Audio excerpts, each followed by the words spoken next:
बहुत समय पहले की बात है। हिमगिरी पर्वतों के पार एक जादुई राज्य था, नवनीतगढ़।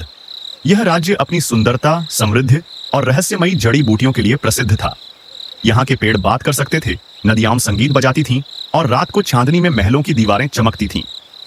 नवनीतगढ़ की सबसे अनोखी बात थी उसका गुलाबी महल, जहां रहती थी एक बेहद सुंदर लेकिन बेहद आलसी राजकुमारी मधुरिमा।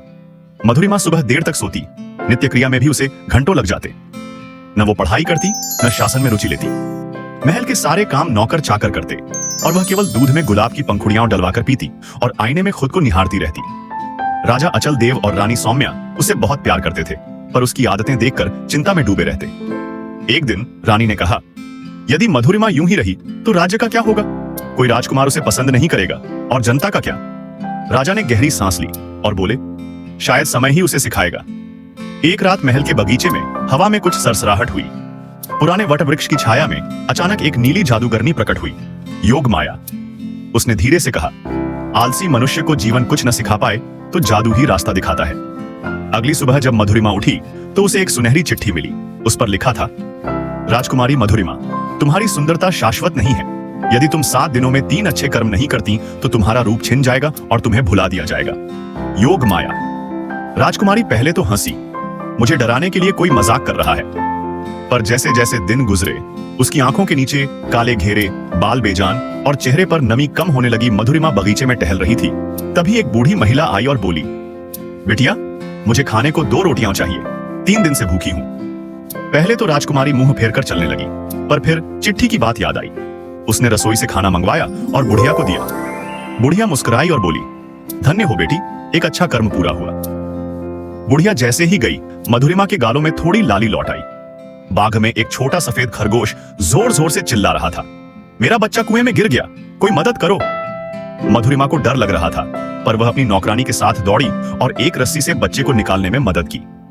खरगोश ने अपनी छोटी सी टोपी उतारकर कहा, राजकुमारी, तुम में साहस है, ये रहा तुम्हारा दूसरा अच्छा कर्म। मधुरिमा को अंदर से कुछ अच्छा महसूस हुआ। वह मुस्कुराई। शायद महीनों बाद तीसरे दिन वह महल के माली से मिली।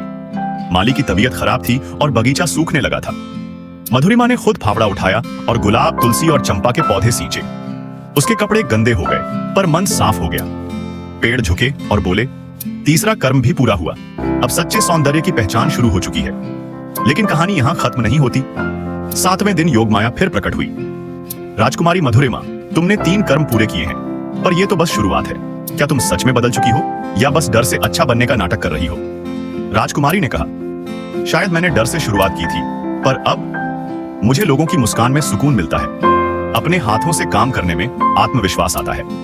योगमाया मुस्कुराई, तो अब आखिरी परीक्षा लो। यदि तुम्हें फिर से वही रूप न मिले तो क्या तुम वैसे ही रहना चाहोगी?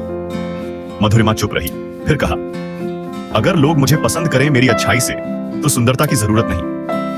बस उसी पल आकाश से सुनहरी रोशनी गिरी और मधुरिमा के शरीर से एक ज्योति फूटी। वह पहले से कहीं अधिक तेजस्वी और आत्मनिर्भर दिखना। अब मधुरिमा सुबह जल्दी उठती, पुस्तकालय में जाती, मंत्रियों से बात करती और बच्चों के साथ समय बिताती। उसने कमल शिक्षा अभियान शुरू किया, जिसमें गरीब बच्चों को पढ़ाई मिलती थी। राजा अचल देव और रानी सौम्या की आंखें भर आईं। अब हमारी बेटी केवल सुंदर ही नहीं, समझदार और प्रजा की सच्ची रानी भी है। कई देशों से राजकुमार शादी के प्रस्ताव लाए, पर मधुरिमा ने सबसे पहले कहा, जो मेरे स्वभाव और लक्ष्यों में साथ दे सके वही मेरा जीवन साथी हो सकता है। अंततः उसे मिला राजकुमार अर्जव, जो एक विद्वान, कलाकार और जनसेवक था। दोनों ने साथ मिलकर नवनीतगढ़ को उत्तम राज्य बना दिया। राजकुमारी मधुरिमा अब एक कहानी नहीं, प्रेरणा बन गई थी। राज्य के बच्चे जब आलस करते तो माताएं कहती, क्या तुम फिर से मधुरिमा बनना चाहते हो, पहले जैसी या अब जैसी? और बच्चे मुस्कुराकर पढ़ने लगते। सीख, रूप कुछ समय का होता है, पर गुण और कर्म सदा चमकते हैं। आलस कोई शाप नहीं, पर अगर तुम कोशिश करो तो वो वरदान बन सकता है। ऐसे ही हिंदी कहानियां देखने के लिए हमारे चैनल को सब्सक्राइब करें।